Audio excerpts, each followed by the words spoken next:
Njona prej temave që bëhet krye temë sa herë që ka zgjedhje ose përflitet me pas zgjedhje, është diaspora. Çka m'vjen mu shumë interesant edhe kisha pas qef shumë me ditë edhe prej juve, është kush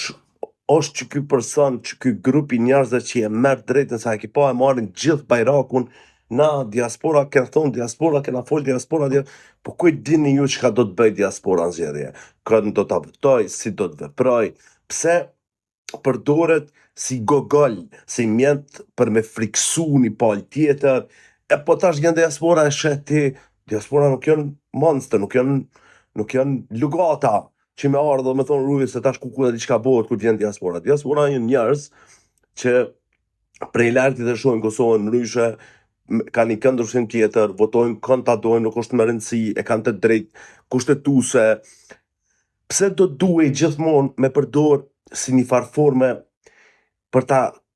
krecnuar një palë, për ta shndruar në ide që janë analfabeta, nuk janë analfabeta, nuk menoj që diaspora, madje ka me të vesh një mosh që merret me Kosovën se të rinj tani mos s'merren fare, as ju intereson qysh ka tek. Kush është ky grup i njerëzve që e merr të drejtën e diskutimit për diasporën, ty e di sa shumë ka njerëz në diasporë, edhe ty e kuptu që nuk je kërkushi ti për me marrë vendim për ta ose me thonë çka kanë me bo ose çka kanë me vepru.